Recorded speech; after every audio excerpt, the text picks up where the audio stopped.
This is my 1969 Chevrolet Camaro. I converted a original 6-cylinder car into a clone, which is a copy of an SS. It's not an original SS. And I put a big block Chevrolet, which is an aftermarket engine, a 502. So I'm going to start with the outside here and discuss a little bit what I've done.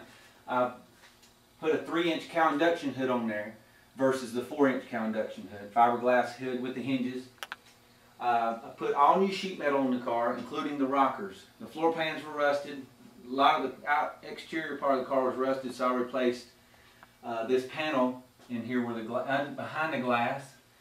And then I went to another level to hide the seam of where the glass meets the dash panel. I took a primer like they have on modern cars and hid that pinch weld to make it look a little nicer when that gets debris in it. And so the panel, what I've done back here to eliminate any problems from the seams of the quarter panel and this rear valance is I've welded this seam shut. The factory put a seam in there and they filled it with body filler, seam sealer. And so I've welded that solid. And I went to put the spoiler on to match up all the stripes. It goes continuous. I put Rally Sport brake lights and backup lights, even though it's not a RS. I just went to the extra mile to make it a little special. And I've narrowed the rear end to accommodate a 10-inch rim and a 295, P-Newt 295 side 15s on the back. And then I put smaller 5-inch rims on the front. And that's pretty much what I've done to the outside. And the car has a base coat, clear coat with 5 coats of clear on it. And it's been buffed out, wet sanded and buffed. And all new chrome, all new emblems. A lot of the emblems I've placed in a different location from the factory, just a little bit to adjust them for my wants. And then that pretty much does the outside of the car. Started with, I put it on, it's a full off-frame restoration. Had it on rotisserie and did the underside as shiny and well built as the top side. And the rear end has a 4 9-inch with a narrowed up housing.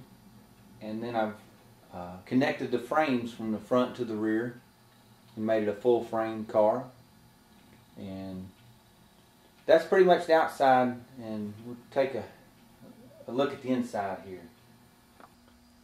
And now we're going to start with some of the internal parts of the car.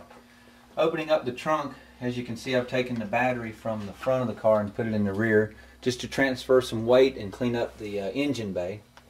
And then I've taken the fuel tank out from underneath the original one because I have a high performance fuel pump which needs the fuel to be gravity fed to it so that it's more functional. So I put a fuel cell in the trunk so that all the fuel is gravity fed to the fuel cell feeding the engine.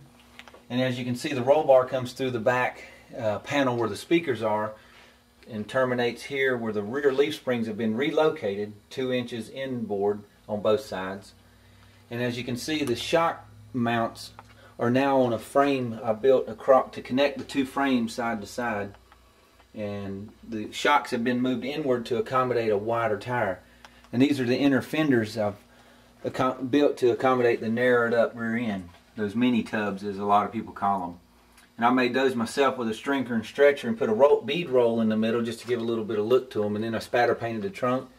And then the only other thing I've done that I was kind of a custom touch on my own is I took an emblem off of an old 60-some model car that it was designed for and sawed the studs off of it and epoxied it to the trunk lid.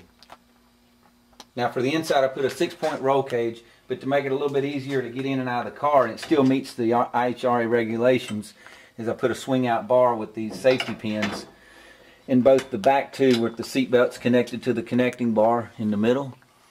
So the car meets drag racing standards, but yet it's streetable where you can get in and out of the car. So the bar is straight for strength versus a lot of guys use a bar and has a curve to it at its end. Well, the stronger bar is from A to B in a straight line. So the car really is tight with that. Now as far as the tachometer in a 69 Camaro, the original one was down in these bays here where the speedometer is on either side. Well, since this was a 6-cylinder car, I equipped it with a tachometer to put in place where there was just a Camaro plate. So I took a piece of stainless steel and elongated it and submerged this aftermarket tack into the dash. And then there's a tilt wheel that misses the tack when you lift it up and down, so it's custom built into there. And then I bought a plastic pod. Tachometer makes it, and then I've used aftermarket gauges in place of the factory to accommodate the changes I made on the engine. Under the hood, I've taken out the original 6-cylinder engine and replaced it with a GM 502 cubic inch, and I've made some modifications under the hood. I've taken everything apart. Everything's been sandblasted and repainted and clear coated, and I've had to make a little provision, a difference in the wiper motor. This is an aftermarket piece where you can get the valve covers off and still adjust your valves. It's a really condensed unit, so you can work on your valves to adjust those. I've got a line lock that's mounted underneath the fender there, so that when I do a burnout I can just lock the front brakes and free up the rear brakes when I'm doing the burnout. So I mounted that there and put it in with the brake lines. And then to save a lot of money on the radiator, I bought just an aftermarket radiator. It's a universal fit, and I took some angle pieces from a hardware store and had those welded on there to accommodate fitting in this particular radiator support. And I've kept the heater core so that I could keep running the car in the wintertime. It's a streetable car. Runs on just regular premium octane fuel. It's got a hydraulic roller camshaft. The heads are an aftermarket. They're a dart head. I bought a short block from GM, but then put my own heads on it and did my own porting and polishing of the heads and the intake to match them up. And I put a 950 carburetor on here to accommodate the size of the engine. And so with this combination, with the 502 short block and the dart heads and the roller camshaft that I've replaced it with, and having this 950 CFM carburetor, it makes 625 horsepower at 6,000 RPMs with 615 pounds of foot torque at 5,500 RPMs.